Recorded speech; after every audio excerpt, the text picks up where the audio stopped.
All right. I I wanted to address a few things, actually, a number of different things.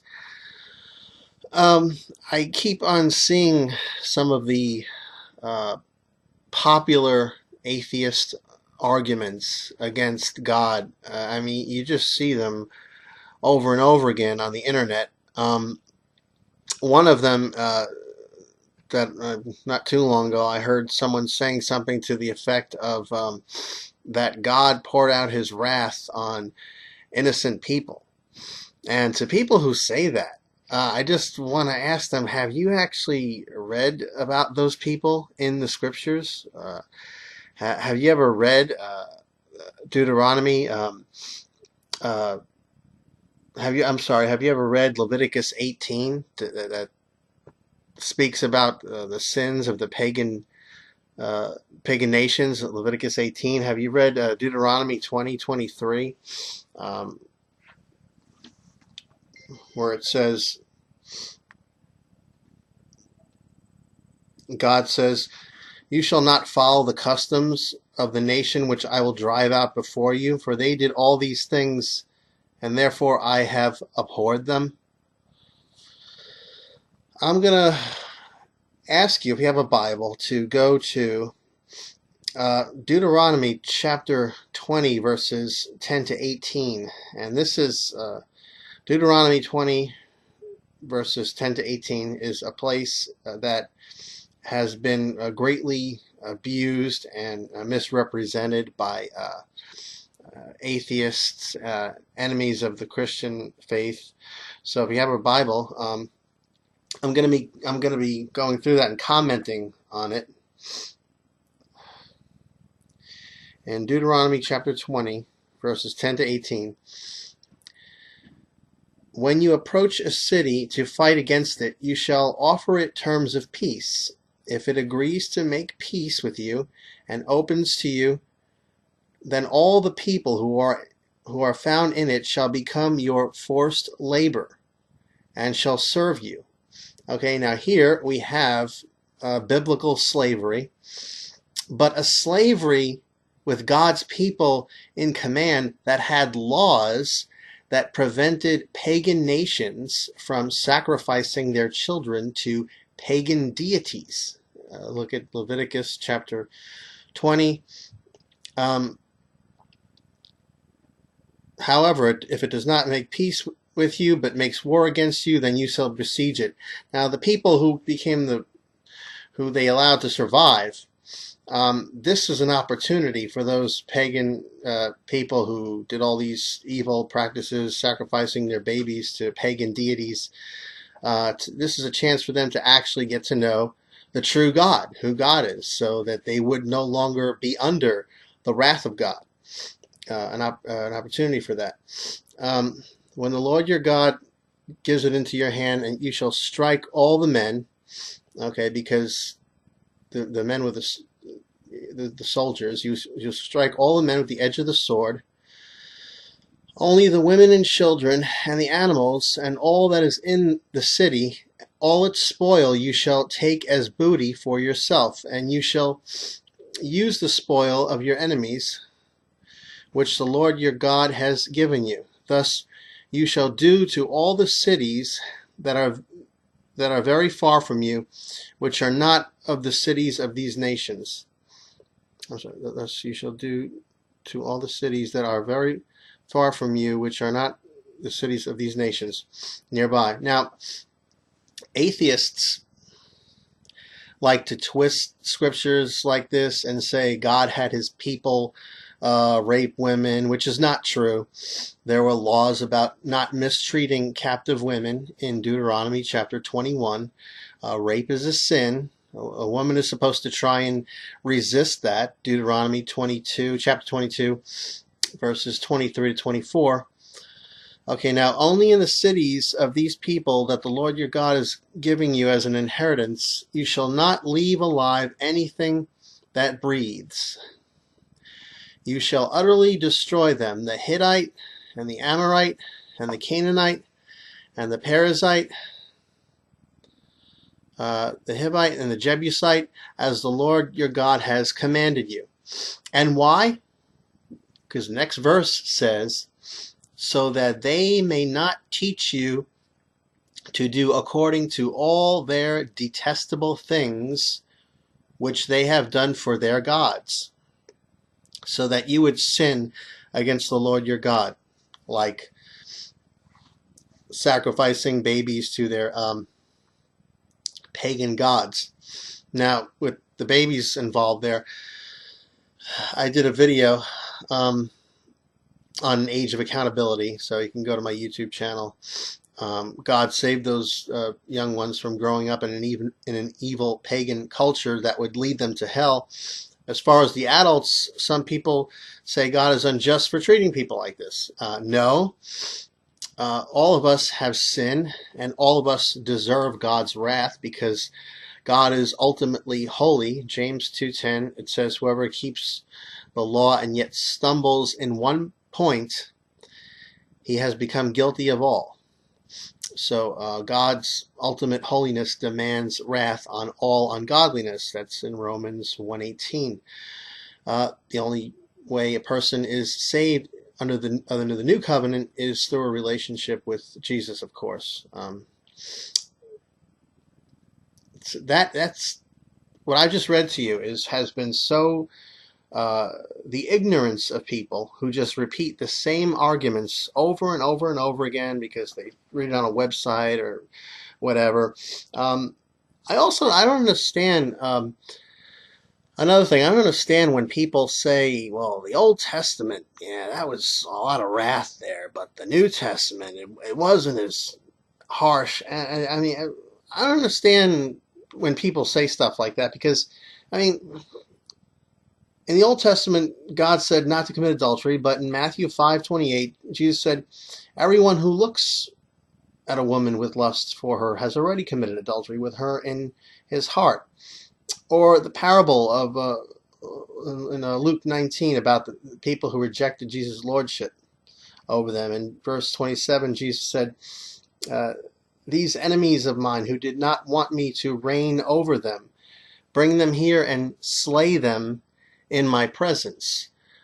So I don't understand when people say, oh, the Old Testament is so strict and so harsh, but the New Testament is a lot more kind of weird. It's a joke when I hear sometimes people, they hear a lie and they just keep repeating it over and over and over again. I don't understand why some people say that, well, Jesus, when he preached hell, he preached it really to the Pharisees. First of all, Jesus talked a lot more about hell than some other things.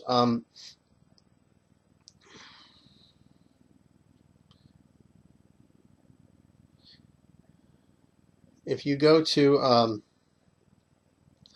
Mark 4:34, Jesus did not speak to them without a parable, but he was explaining everything privately to his own disciples, and his parables were filled with hellfire. The parable of the wheat and tares, Matthew 13, the parable of the 10 virgins, parable of the talents and the sheep and the goats, Matthew 25. Sermon on the Mount wasn't just to the Pharisees either. He preached hell, Matthew 5:29-30, and verse 22, the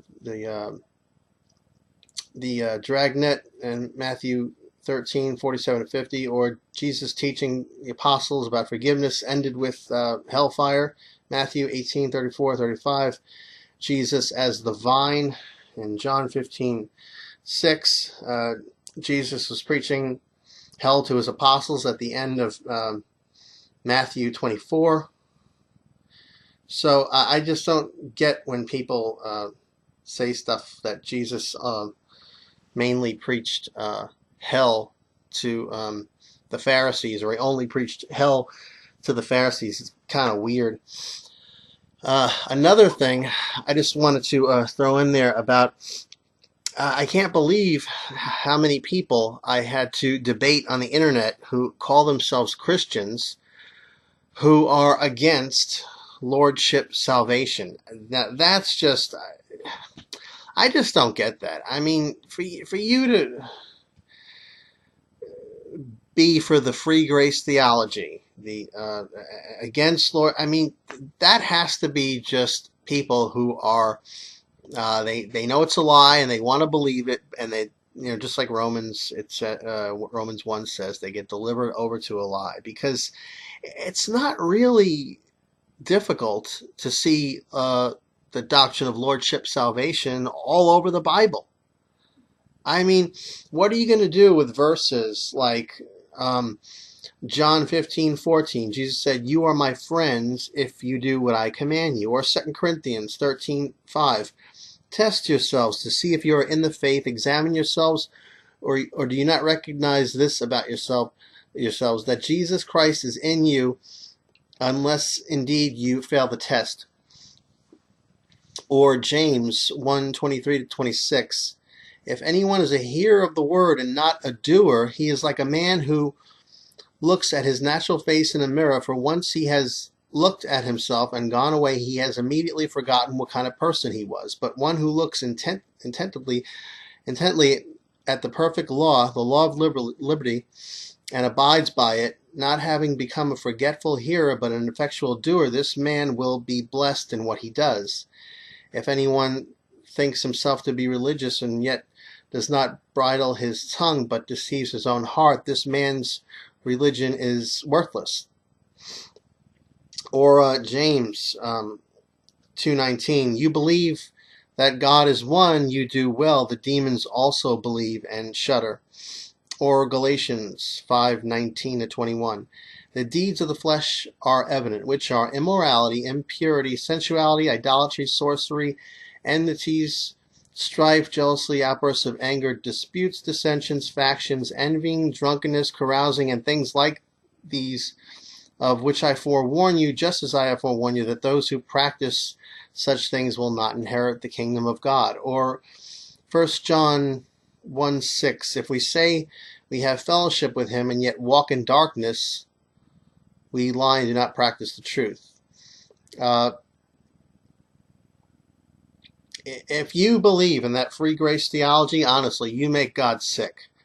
Because, I mean, look at this. Matthew 7:21, you are in the Matthew 7:21-23 category if you don't believe in lordship salvation. Where Jesus said, not everyone who says to me, Lord, Lord, will enter the kingdom of heaven, but he who does the will of my Father who is in heaven will enter. Many will say to me on that day, Lord, Lord, did we not prophesy in your name, and in your name cast out demons, and in your name perform many miracles? And then I will declare to them, I never knew you. Depart from me, you who practice lawlessness. So I don't get the whole thing about taking God's holiness so lightly. People seem to have this fervor debating against lordship salvation, and blows my mind. You really don't understand the holiness of God and how serious God takes sin. There's all over the Bible. Let's go to one place. Let's go to, if you have a Bible, go to Numbers 21, verses 4-8. It says, they journeyed from Mount Hor on the way of the Red Sea to go around the land of Edom, and the soul of the people became very discouraged on the way. And the people spoke against God and against Moses. Why have you brought us up out of Egypt to die in the wilderness? For there is no food and water, and our soul loathes this worthless bread. So the Lord sent fiery serpents among the people, and they bit the people, and many of the people of Israel died. Therefore the people came to Moses and said, we have sinned, for we have spoken against the Lord and against you. Pray to the Lord that he may take away the serpents from us. So Moses prayed for the people. Then the Lord said to Moses, make a fiery serpent and set it on a pole, and it shall be that everyone who is bitten, when he looks at it, shall live. another thing, because I see Christians who seem to be a little bit hesitant, or maybe I'd just say it like it is. There's some Christians that seem to be embarrassed by some places in the Bible, places where God is expressing his wrath and things like that. And you know what? The truth is, if you're ashamed of any place in the Bible to talk about that to someone, then you're not right with God. Because, I mean, look, remember what Jesus said? He said, Mark 8:38, Jesus said, "Whoever is ashamed of me and my words in this adulterous and sinful generation, the Son of Man will also be ashamed of him when he comes in the glory of his Father with the holy angels." And just so you know, uh, when you look at the Old Testament and you see God telling his people to go into another nation and slay them and all that kind of stuff, when you read that, keep in mind that Jesus is Yahweh God. Yep, Jesus is Yahweh God. This will be a good place if you're witnessing to a Jehovah Witness or debating with a Jehovah Witness to show them this. If you go to show them that Jesus is Yahweh God, compare Hebrews chapter 1 verses 10 to 12.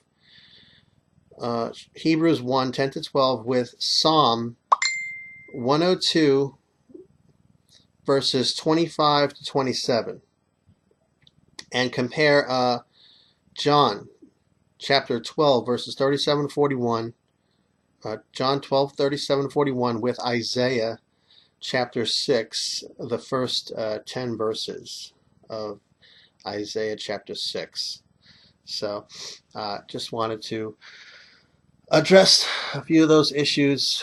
Hopefully that clear up a little bit of some of the misunderstandings that are out there.